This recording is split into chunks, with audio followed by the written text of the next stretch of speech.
Hello everyone, welcome to Singhori education. मैं हूं प्रेरणा Gupta.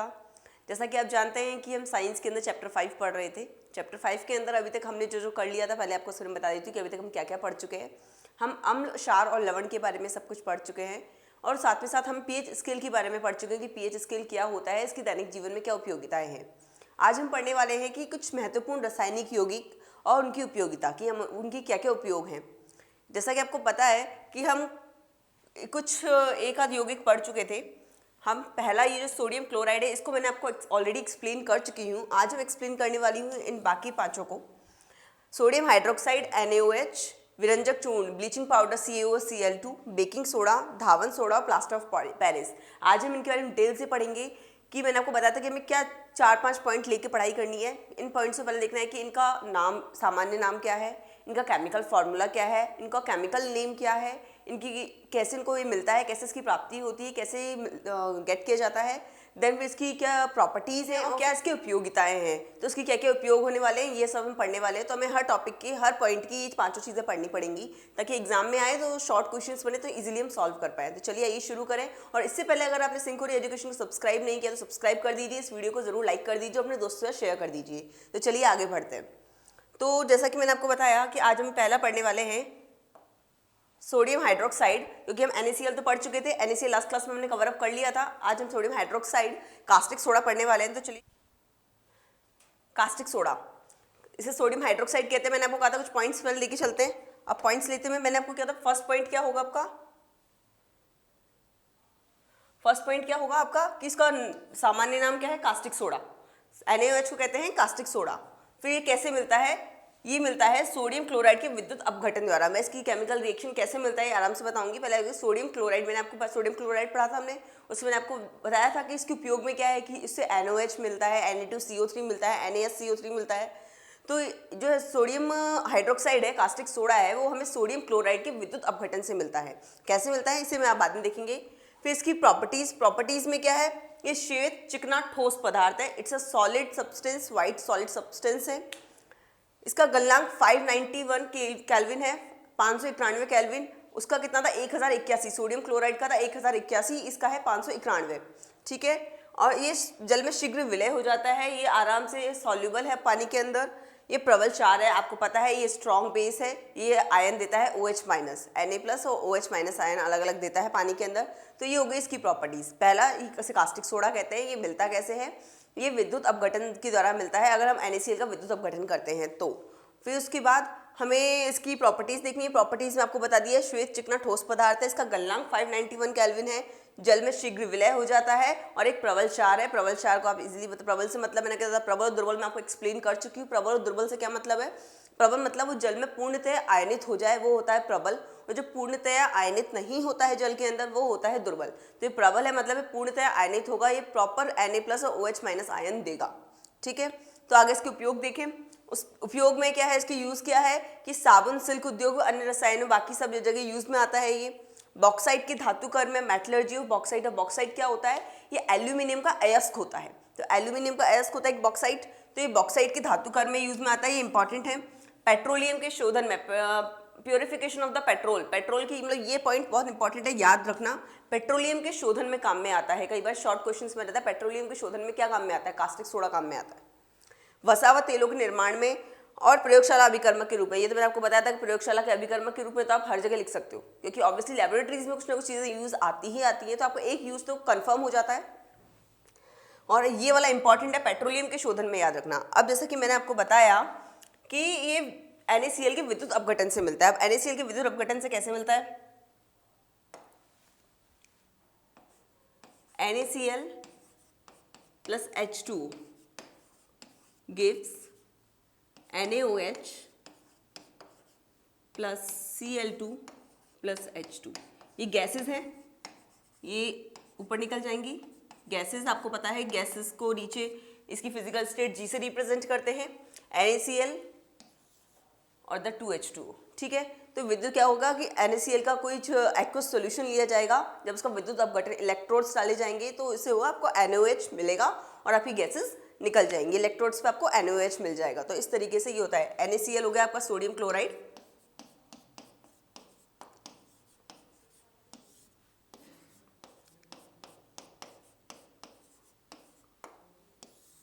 Sodium chloride, और ये हो गया आपका सोडियम हाइड्रोक्साइड जिसे कास्टिक सोडा भी कहते हैं, NaOH। ये लिख लीजिए, याद कर लीजिए कि कास्टिक सोडा ही सोडियम हाइड्रोक्साइड है, NaOH है, तो इसे हो गया कास्टिक सोडा।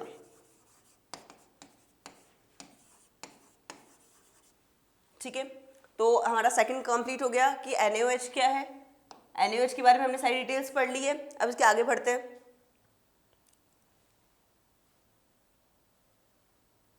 विरंजक चूर्ण, ब्लीचिंग पाउडर, इसे क्या होता है, CaOCl2। अब इसका सबसे पहले कि इसका आपको सामान्य नाम बता दिए, विरंजक चूर्ण, ब्लीचिंग पाउडर कहते हैं। केमिकल फॉर्मूला पता है, chemical name calcium oxychloride, calcium oxychloride. तो ये आपका ये हो गया सामान्य नाम।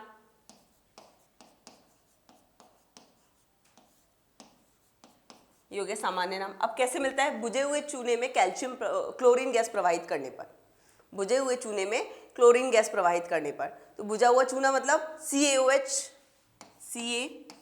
का होल ट्वाइस, ये होता है बुझे हुए चूने का फॉर्मूला। तो बुझे हुए चूने में अगर क्लोरीन गैस प्रवाहित की जाए तो हमें क्या मिलेगा, आपका विरंजक चूर्ण कैल्शियम ऑक्सीक्लोराइड। तो इसकी रिएक्शन अभी देखते हैं, उससे पहले इसकी प्रॉपर्टीज और एक और उपयोग देख लेते हैं। प्रॉपर्टीज, ये पीला तीक्ष्ण गंध वाला ठोस पदार्थ होता है, ये येलो कलर का होता है और उसकी स्मेल बहुत ज़्यादा स्ट्रांग होती है। ठीक है, ठंडे जल में विलय होता है, वो भी पानी में, दोनों देखो NaCl और NaOH दोनों पानी में विलय थे, हो सकते थे, आराम से घुलते थे, ये भी ठंडे जल में विलय है। इसे वायु में खुला रखने पर क्लोरीन गैस देता है और यह तनु अम्लों से क्रिया करके भी क्लोरीन गैस देता है। मैं इन सबकी रिएक्शंस आराम से एक्सप्लेन कर दूंगी, कैसे ये तनु अम्लों से रिएक्ट करके क्लोरीन गैस दे रहा है, कैसे ये CaOH का होल ट्वाइस यानी बुझे हुए चूने से रिएक्ट करके CaOCl2 बन रहा है हमारा। पर एक बार के लिए आप याद करते चलिए साथ में। उपयोग में क्या है, वस्त्र उद्योग में, अब याद करते चलो, उसमें भी वस्त्र उद्योग में था, सिल्क उद्योग में था, ये वस्त्र उद्योग में विरंजक के रूप में। विरंजक क्या होता है, चीज़ों को, कलर को अगर आपको गायब करना है, ब्लीच को यूज़ क्यों करते हैं, ब्लीच के जो आपको कलर उसको रिमूव करना हो तो आपका विरंजक के रूप में काम में आता है। तो वस्त्र उद्योग में काम में आएगा, ऑब्वियसली कागज उद्योग में काम आएगा, कागज के कलर को, शेड्स वगैरह आपके जो होते हैं, पेयजल को शुद्ध करने में। अब देखो ये इंपॉर्टेंट आ गया, वो पेट्रोल को शुद्ध करने के लिए था, ये पेयजल को शुद्ध करने के लिए है। ठीक है, वो पेट्रोलियम के शुद्धिकरण के लिए, प्योरिफिकेशन के लिए हम करते हैं कास्टिक सोडा NaOH को यूज़, और विरंजक चूर्ण CaOCl2 को किसको यूज़ करने में करते हैं, पेयजल को शुद्ध करने में, पीने वाले पानी को शुद्ध करने के लिए। रोगाणुनाशक व ऑक्सीकारक के रूप में, और साथ में हो गया प्रयोगशाला अभिकर्मक के रूप में, जो तो हमने कर लिया है। तो इस तरीके से आप करोगे तो एक फाइनल होता जा रहा है और एक दो मैं आपको लिंक कर करके बताती जा रही हूँ। जैसे याद करने में आपको उपयोग में दिक्कत नहीं आएगी। जैसे उसमें कहा था, उसमें वस्त्र उद्योग, सिल्क उद्योग में था, तो इसके अंदर भी मैंने बताया वस्त्र उद्योग में है, कागज फैक्ट्री के अंदर भी यूज में आता है। जैसे उसके अंदर बताया था कि बॉक्साइट के धातुकर्म में था और पेट्रोल के शुद्धिकरण में था, तो इसके अंदर क्या होगा, पेयजल के शुद्धिकरण में है। बॉक्साइट क्या होता है, एल्यूमिनियम का अयस्क होता है, तो वो हमने NaOH के अंदर यूज किया था। तो ये क्लियर हो गया। अब इनकी रिएक्शंस कुछ देख लेते हैं कि बुझे हुए चूने में क्लोरीन प्रवाहित करने पर कैसे मिलता है हमें, और साथ के साथ ये तनु अम्लों और वायु में खुला रखने में क्लोरीन गैस कैसे देता है। ठीक है, और विरंजक चूर्ण कैसे काम करता है, ये चीज़ मैं आपको एक्सप्लेन कर देती हूँ। अगर आपको इससे पहले इसका स्क्रीनशॉट लेना है या कुछ ये नोट डाउन करना है तो प्लीज़ नोट डाउन कर सकते हैं। आई होप नोट कर लिया होगा। अब देखते हैं रिएक्शंस क्या क्या होंगी इसकी।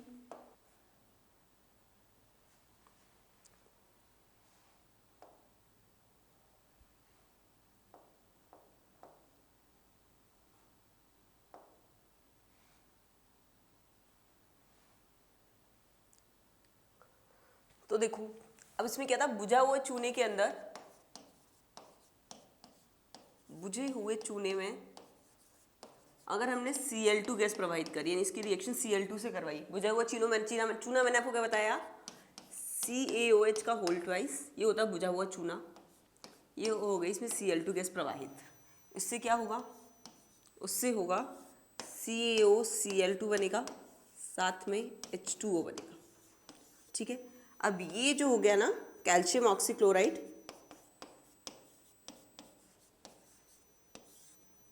कैल्शियम ऑक्सीक्लोराइड, ठीक है, इसे ही कहते हैं आपका विरंजक चूर्ण या ब्लीचिंग पाउडर, विरंजक चूर्ण। ठीक है, समझ में आ गई कैसे होता है। बुझा हुआ चूना ये होता है, ये बुझा हुआ चूने का फॉर्मूला है CaOH का होल ट्वाइस, और बिना बुझा हुआ चूना, जैसे कि मैं यहाँ लिख देती हूँ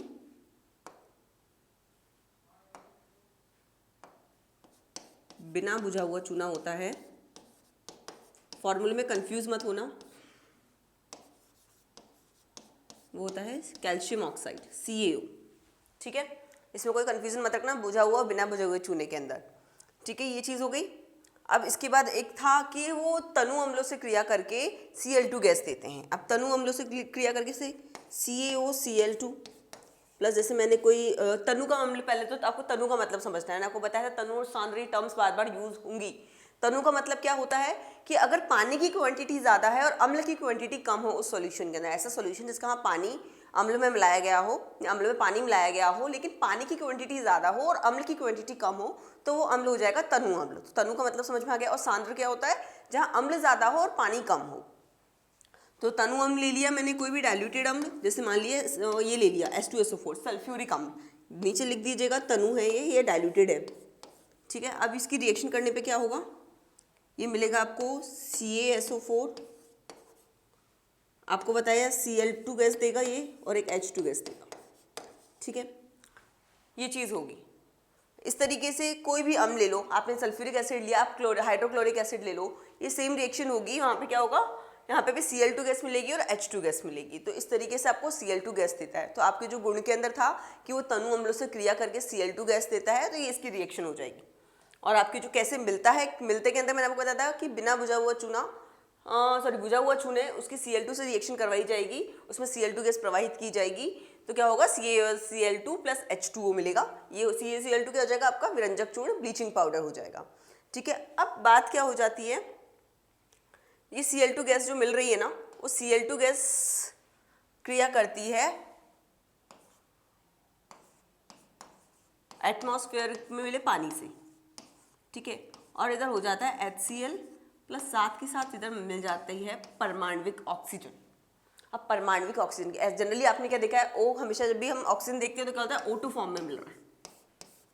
ठीक है, ये O मिल, लेकिन यहाँ पे क्या होता है कि परमाणविक फॉर्म में मिलती है, जो बहुत यही काम जो करती है ना, ये ऑक्सीजन, यही ऑक्सीजन काम करती है विरंजक का।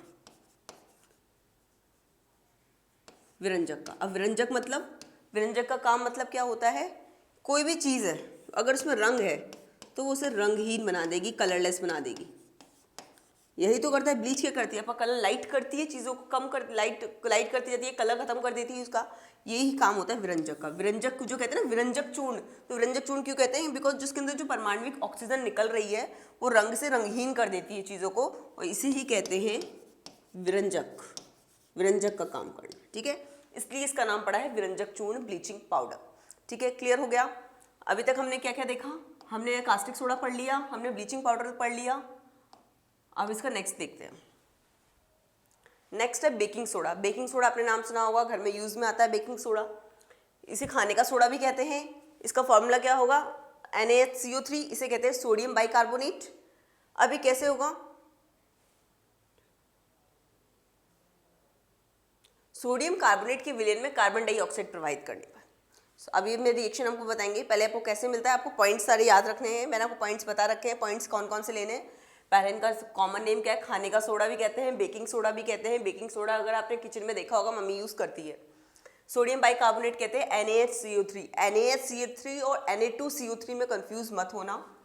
NaHCO3 के अंदर आ जाता है बाइकार्बोनेट, ठीक है, और Na2CO3 में सोडियम कार्बोनेट आ जाता है सर।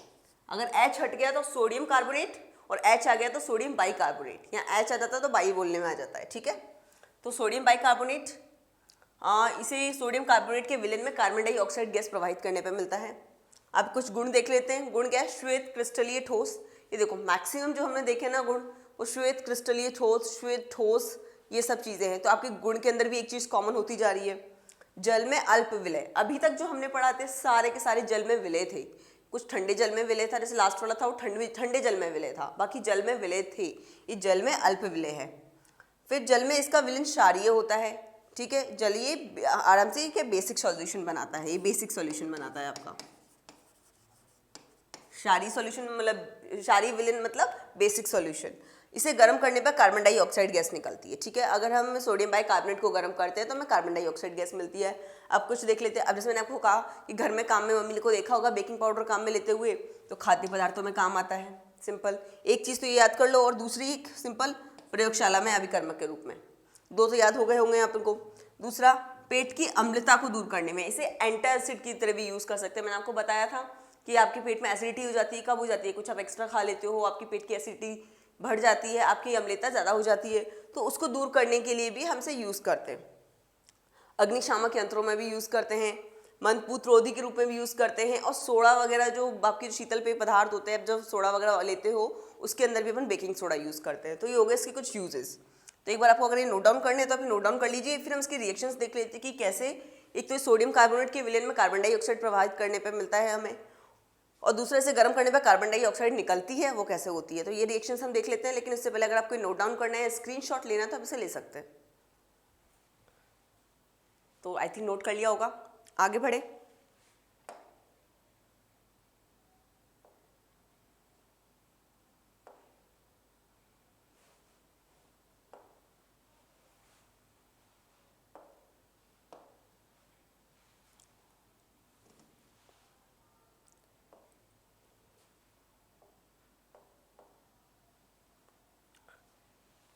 तो आपको मैंने बताया, पहले तो देखते हैं कि सोडियम कार्बोनेट के अंदर हमने अगर CO2 प्रोवाइड करी, सोडियम कार्बोनेट का जो विलयन है, विलयन मतलब H2O उसके अंदर मिला हुआ है, तो हमें क्या मिलेगा, NaHCO3। ये सोडियम कार्बोनेट है, यहाँ H नहीं है, नाम में कंफ्यूज मत होना, बहुत लोग कंफ्यूज होते हैं सोडियम कार्बोनेट और सोडियम बाइकार्बोनेट में। H आ गया, ये हो जाएगा सोडियम बाइकार्बोनेट, सोडियम बाइकार्बोनेट, ठीक है। और ये हो जाएगा सोडियम कार्बोनेट।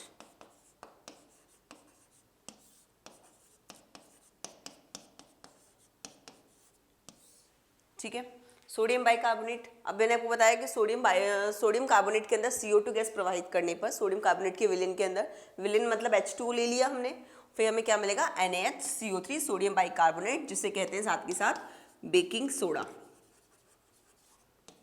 ठीक है, क्लियर हो गया। अब इसकी एक आपने गुण के अंदर देखा था कि इसे गर्म करने पे CO2 गैस देता है। अब गर्म करने पे क्या हुआ, यही रिएक्शन है। अब जैसे देखो NaHCO3 है, NaHCO3 को गर्म किया तो ये वापस ये रिएक्शन रिवर्स हो जाएगी, और ये क्या होगा, Na2CO3 बन जाएगा, साथ के साथ CO2 प्लस H2।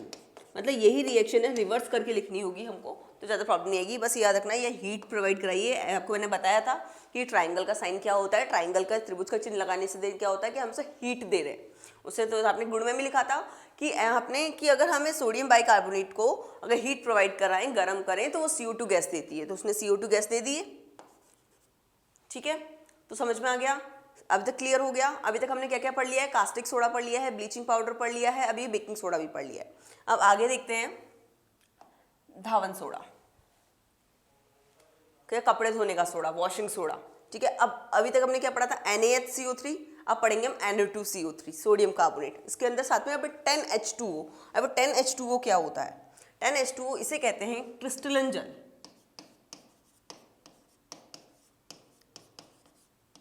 क्रिस्टलन जल, क्रिस्टलन जल क्या होता है कि आप कोई भी आपका कंपाउंड है, कोई भी, उसके साथ कोई particular number of the molecules आपके पानी के ऐड हो जाए, कोई पर्टिकुलर नंबर, जैसे 2, 4, 5, 10 पर्टिकुलर कुछ फिक्स होता है फॉर्मूले के अंदर, जैसे इसके अंदर 10 फिक्स है, तो वो उससे कहा जाता है कि जितने जल के अणु ऐड है ना उसके साथ, उसे कहते हैं क्रिस्टलन जल। तो ये 10 क्रिस्टलन जल के अणु इसमें ऐड है। ठीक है, तो क्रिस्टलन जल क्या होता है समझ में आ गया। तो अभी हम पढ़ेंगे, अभी तक हमने पढ़ा था खाने का सोडा, अब पढ़ेंगे हम कपड़े धोने का सोडा। धावन सोडा कहते हैं, इसे सोडियम कार्बोनेट कहते हैं, उसे सोडियम बाइकार्बोनेट कहते हैं, इसे सोडियम कार्बोनेट कहते हैं। इसे साल्वी विधि द्वारा निर्माण किया जाता है इसकी और कैसे किया जाता है इसकी मैं रिएक्शन बाद में बताऊंगी। इसकी गुण क्या है, सफ़ेद क्रिस्टलीय ठोस। देखो अभी तक जो भी हमने पढ़ा सब में सबकी प्रॉपर्टीज़ याद करने के तरीके बता दी, कुछ 2-3 प्रॉपर्टीज़ कॉमन सी ही है, तो हमको याद इजीली हो जाएगी। सफ़ेद क्रिस्टलीय ठोस नॉर्मली सब में ही था, बस एक लास्ट वाले के अंदर एक ये था कि जल में अल्प विलय था, बाकी सब में सब लोग जल में विलय थे। तो इसके अंदर भी ये जल में विलय है। ठीक है, जलीय विलयन क्षारीय होता है, लास्ट में हमने भी देखा था उसका भी जलीय विलयन क्षारीय था। यह गर्म करने पर क्रिस्टलन जल त्याग देता है और सोडा ऐश बनाता है। अब देखो अब इसमें क्या हो रही है, Na2CO3.10H2O, उसमें पानी के कुछ मॉलिक्यूल्स हैं, वाटर के कुछ मॉलिक्यूल्स ऐड है। अब उसे गर्म करोगे तो क्या होगा, पानी अलग हो जाएगा, वो सोडा ऐश बन जाएगा। तो क्या होगा, जब ये गर्म करने पर जल त्याग करके सोडा ऐश बना देता है, सोडा ऐश। ठीक है, तो क्लियर हो गया, गुण क्लियर हो गए। ऑब्वियसली जब पानी ऐड है तो सब गर्म करोगे तो पानी उड़ जाएगा, तो गर्म करने पे क्या हो जाएगा, वो ऐश मिल जाएगी हमें, तो वो ऐश मिल जाता है इसके अंदर। गुण आई थिंक सबके सिमिलर से, कुछ कुछ अलग अलग है, बाकी सिमिलर है। स्टार्टिंग में गलनांक दे रखे थे तो हमें गलनांक लिखने थे, एक का था 1081 और एक का था 591। ठीक है, जल में सब लोग मैक्सिमम विलय थे, मैक्सिमम ठोस हैं, बस एक बीच में था अल्प विलय, ये भी जल में विलय है। और बाकी एक कुछ रिएक्शंस थी, जो रिएक्शंस मैंने आपको एक्सप्लेन कर दी हैं। गुण के अंदर कुछ रिएक्शंस आ रही थी, इसके अंदर इसने बोला है कि गर्म करने पर क्रिस्टलन जल त्याग देता है, उसके अंदर बोला था कि गर्म करने पर वो CO2 गैस देता है, और उससे पहले एक CaOCl2 के अंदर ब्लीचिंग पाउडर के अंदर क्या था कि वो तनु अम्लों से या एटमॉस्फेयर में रखने से वो Cl2 गैस देती है। तो इस तरीके से आपको प्रॉपर्टीज साथ के साथ इसके अंदर पढ़ा, याद करने का तरीका बता रही हूँ, इसके अंदर पढ़ा तो ठीक है, याद करो। लास्ट वाली में क्या था, लास्ट वाली में के अंदर अच्छा ऐसा था, इसके अंदर ऐसा है, तो ऐसे लिंक हो गई ना चीज़ें, तो ऐसे याद करने में आसान रहेगी। अब से गुण मैक्सिमम के याद हो गए तो 3 से 4 गुण आपको हर किसी कंपाउंड के याद हो जाएंगे, कोई दिक्कत नहीं आएगी 3-4 गुण याद करने में। अब कुछ उपयोग देख लें। धावन सोडा है, कपड़े धोने का सोडा है, साफ समझ में आ रहा है, धुलाई और सफाई में काम आता है। ठीक है, फिर कास्टिक सोडा बेकिंग पाउडर, कांच, साबुन, बोरेक्स आदि सबके निर्माण में भी आता है। अपमार्जक के रूप में सोडा है, अपमार्जक डिटर्जेंट के रूप में काम में आएगा। प्रयोगशाला अभिकर्मक के रूप में, ये तो फिक्स है ही हमारा, अभिकर्मक के रूप में, हमें प्रयोगशाला के अभिकर्मक के रूप में कागज, पेंट और वस्त्र उद्योग में भी काम आ जाता है। ठीक है, वस्त्र उद्योग में पहले भी बहुत 2-3 काम में आए हैं, व्यंजक चूर्ण में काम में आया था, कास्टिक सोडा काम में आया था, अब ये धावन सोडा भी काम में आ गया है। ठीक है, तो ये वस्त्र उद्योग में ये काम आते हैं। तो आई थिंक ये उपयोग और गुण में कोई दिक्कत नहीं होगी, ये अच्छे से याद हो गए होंगे। साथ के साथ 2-3 बार बोलते ही जाओ, साथ से जब वीडियो देखते जा रहे हो साथ के साथ बोलते जाओ और पुरानी वाली चीज़ों को से कनेक्ट करते जाओ। अच्छा, उसके अंदर भी ये था, इसके अंदर भी ये है, तो इस तरीके से क्या होगा, चीज़ें याद होती जाएंगी साथ के साथ। तो एक बार आपको अगर नोट डाउन करना है तो उसे नोट डाउन कर लीजिए, फिर आगे बढ़ते हैं। तो नोट कर लिया, आगे बढ़े। अब जो हमने देखा था, अब देखो इसके अंदर क्या था, ये रिएक्शन करवाई थी। अब ये रिएक्शन थी ना, इसी से हम ले लेते हैं सोडियम कार्बोनेट बना लेते हैं, आपको ज़्यादा रिएक्शंस याद करने की जरूरत नहीं पड़ेगी। इसके अंदर सोडियम बाइकार्बोनेट को गर्म किया था, आपको इधर सोडियम कार्बोनेट मिला था, इधर CO2, इधर H2O है। लेकिन साथ में क्या फॉर्मूले के अंदर क्या है, Na2CO3.10H2O। तो क्या करेंगे, इसका क्रिस्टलीकरण करेंगे। इसका क्रिस्टलीकरण की क्या होगा,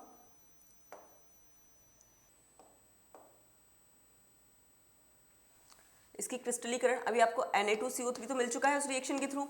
अब Na2CO3 डॉट प्लस H2O और यहाँ पे लिख देंगे आप क्रिस्टलीकरण।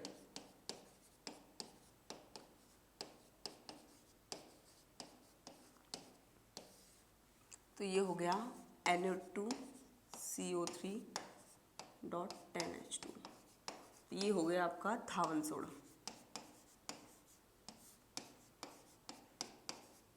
ठीक है, तो समझ में आ गया कैसे मिलता है, कैसे हुआ। आपने वो रिएक्शन पढ़ी थी, उसी रिएक्शन को यूज़ कर लिया हम लोगों ने। उस रिएक्शन में कुछ नहीं था, सिंपल था कि उसे गर्म किया था तो Na2CO3 मिला था, Na2CO3 को वापस क्रिस्टलीकरण कराया तो हमें हमारा धावन सोडा मिल गया।